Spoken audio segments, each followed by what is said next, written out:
Kathy produces this documentation, and they end up settling out of court with Christina for $5,000 and for court fees.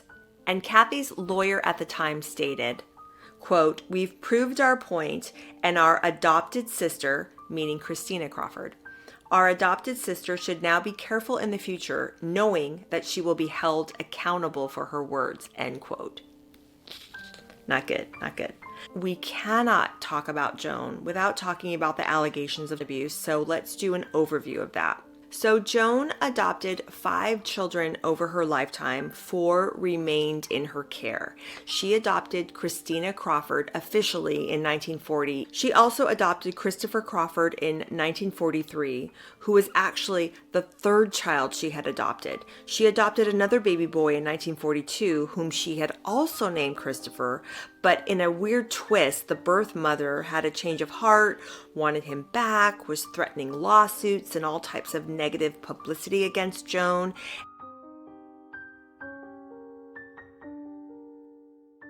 Then after Christopher, there were her twins, Kathy and Cynthia Crawford. She adopted them in 1947, so she had 4 legally adopted children in all. But the controversy surrounding the abuse started in 1978, a year after Joan's death. In 1978, the eldest of her 4 adopted children, Christina Crawford, published her personal memoir detailing her childhood with her mother, Joan, and she called it Mommy Dearest. And in this 1978 book, Christina claimed abuse at the hands of her mother.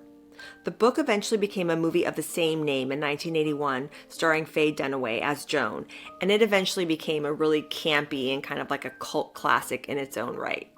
At the time of the release, the movie was critically panned, and even Christina herself, when she was making the rounds in various interviews over the years, she was quoted as saying that the film was nothing like her book.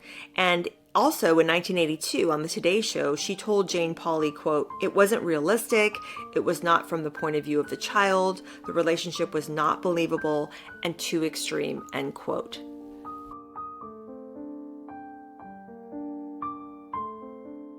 Now, even though Christina always maintained throughout her public interviews and throughout her book and her re-release of her book, she always maintained that she was abused as a child by Joan. On the other hand, she always did maintain that the film itself, she didn't approve of it and she didn't find it realistic at all. I'm not saying that I don't believe Christina Crawford, and I'm not saying that I do believe Christina Crawford.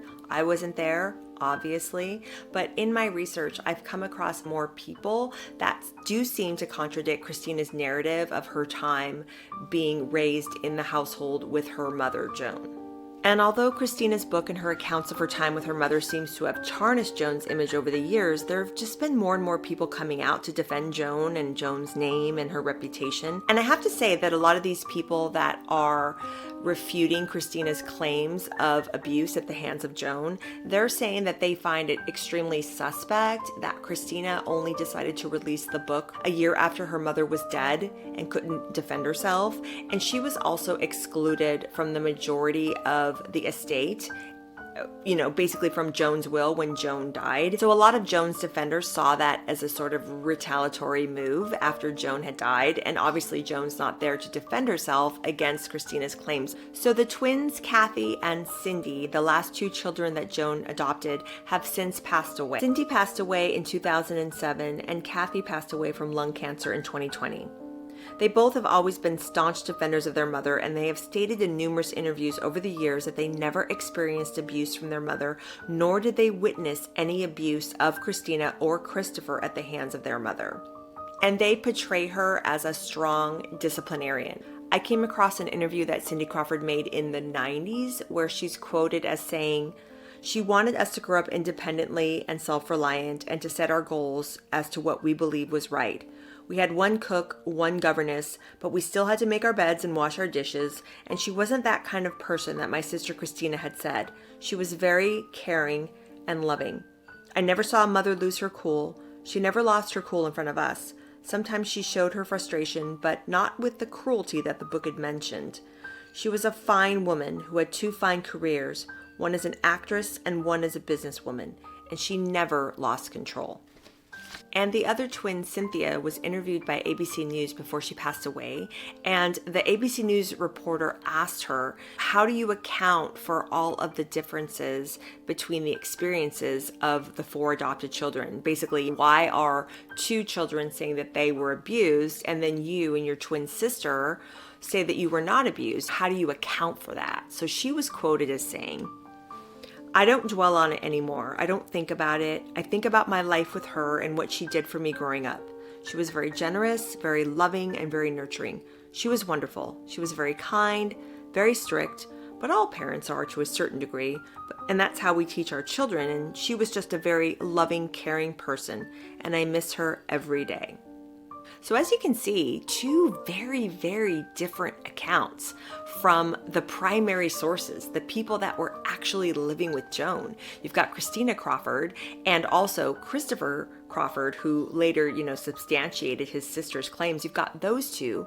And then you've got the other 2 sisters, Cindy and Kathy, saying that they never witnessed anything of the sort. So it's just really fascinating how these 2 different sides have these warring narratives about who their mother really was.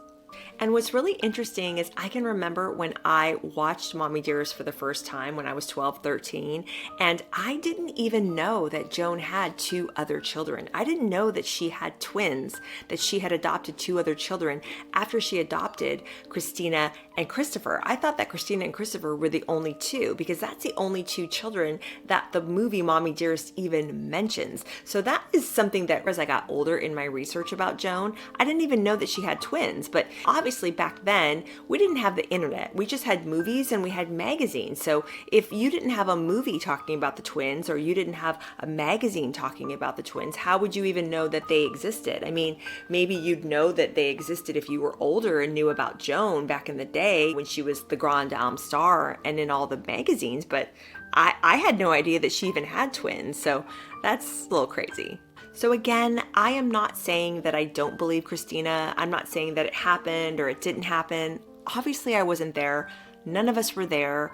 In Christina's defense, she apparently, and from what I've read, I haven't read the book Mommy Dearest yet, unless you want me to, but in the excerpts that I've read from that book, I mean, she does give some gritty details and accounts, and she does go into detail. So if it is true, I'm sure it was really hard for her to write and for her to recount and recall writing in this book. That is her experience, and I do believe that's what she believes she experiences. Obviously, I wasn't there, you weren't there, we don't know. So in my research, the people that are refuting Christina Crawford's claims are everybody from her ex-husbands to her extended family members, like her son-in-law, different people that she worked with, people in her employ. She had a secretary named Barbara Barker. I believe it's Barbara Barker. Yeah, Barbara Barker, who had been in her employ for almost 50 years, who by all accounts almost seemed like she lived with Joan because she was there practically day and night as her home secretary. And Barbara Barker has even come out in interviews before her death as saying that she never witnessed any type of that. Yes, she felt that Joan was a strict mother, but she was by no means a physically or emotionally abusive mother.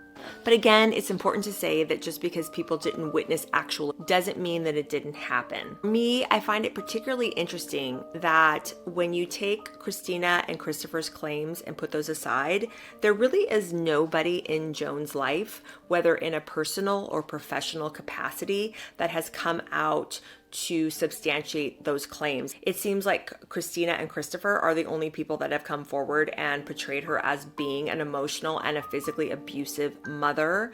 And I have wondered what might have been the motivation to come out. Again, they were left out of the majority of her estate. They were left out of her will, and Joan actually came out and said in her testament before she died that the reasons why those 2 were left out were entirely known to them. So that was, honestly, that is kind of a dig, and it would be probably hard to read as, the children reading this saying, oh, you know why you're left out. Well, Maybe they know, maybe they don't know. But what we do know is a year later, that's when Christina writes this scathing memoir about what an abusive, horrible, rotten woman her mother was. So that's just some food for thought. Again, we don't know what's true and what isn't.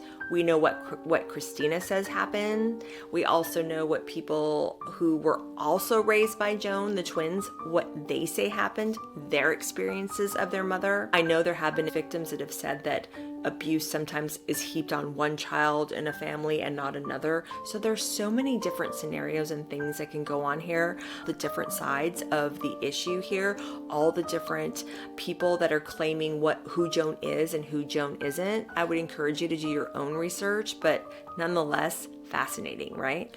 Also in my research, I found out that Kathy Crawford told Good Morning America in 1981 that Mommy Dearest was, quote, a great work of fiction, that Christina must have been raised in a completely different household.